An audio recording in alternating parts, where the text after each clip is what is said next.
ayadoo lagu guudi jiro munaasabada Ciidul Adha ayaa waxa maanta duleedka magaalada Barawe gaar ahaan deegaanka Ambareso kulan farxad ciid ah ku saabsan ku qabtay ururka habeenka ee magaalada Barawe iyo dhalinyarada degmada Barawe kuwaasi oo soo bandhigay ciyaaro hidiyo dhaqan iyo waliba dholotus farxadeed waxa dhammaan dhalinyarada ka wada muuqday farxad ciid ah waxaana goobta farxadeed ku sugnaa gudoomiyaha ururka habeenka ee degmada Barawe Faadimo Gaawano iyo sidoo kale gudoomiye ku-xigeenka ururka habeenka ee magaalada Barawe Nistaxe Ciise Siyaad iyo dhalinyarada degmada waxaana goobtaasi ka dhacay isbarasho fara badan kadibna waxa warbaahinta goobta farxadeed kula hadlay Faadimo Gaawano oo ah gudoomiyaha ururka habeenka ee magaalada Barawe iyo Nistaxe Ciise oo ah gudoomiye ku-xigeenka ururka habeenka ee magaalada Barawe iyo qaar kamid ah dhalinyarada deegaanka. Bismillahir Rahmanir Rahiim. Ururka dhalinyarada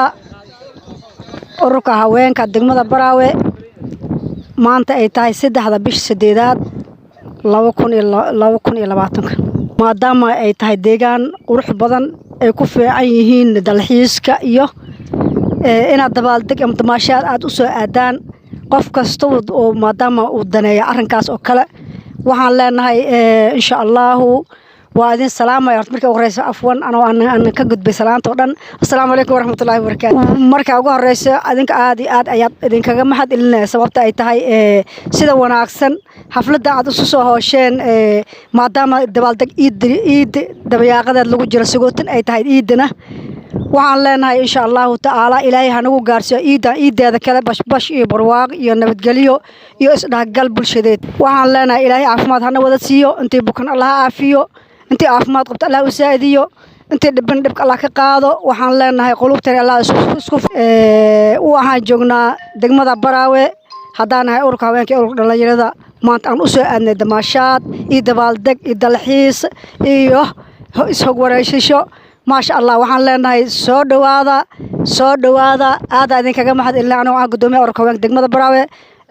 فاضل مجاو عثمان وحن لنا ددوينهن دقمة براوي وحن لنا سود وهذا سوماليين وحن لنا وادين سلام يا إيد وناكسنا دين لنا هاي ما شاء الله بارك الله فيكم وحن لنا سود وهذا. السلام عليكم ورحمة الله وبركاته دمان ومدة الصوماليات أو صومالية أردن والسلام يا وحن السلام يا السلام عليكم ورحمة الله وبركاته قار أهان وحن سلام يا ومدة كونفور قلبيت قار أهان دقمة براوي أو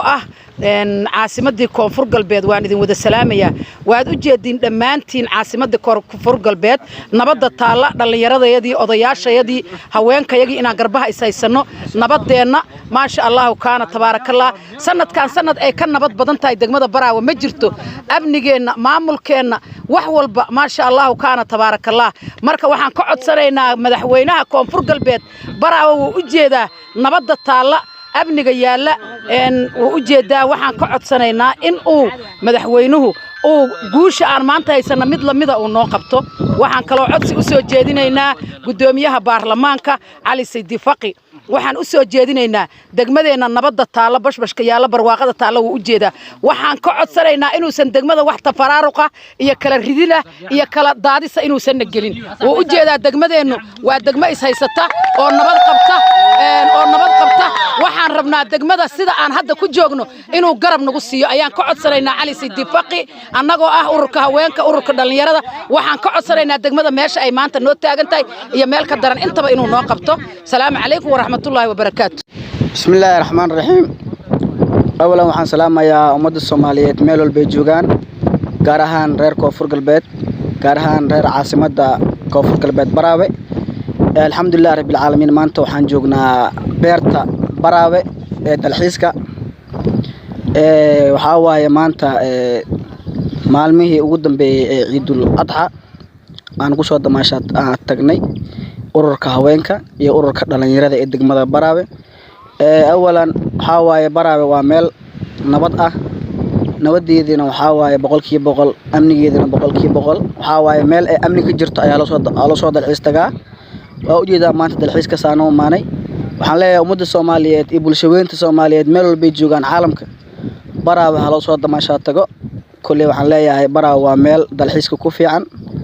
intaasaan leeyahay insha Allah taala waan salaamayaa meel walba joogtaan salaamu calaykum waraxmatullaahi wabarakaatuh waxaa maalmahani magaalada Barawe iyo nawaaxigeeda ka socday muujinta Ciidul Adha waxaana markii ugu horeysay oo ay kulan farxadeed ah wada qaateen dhalinyarada iyo ururka haweenka ee magaalada Barawe Cabdulqaadir Nuunow Somnios TV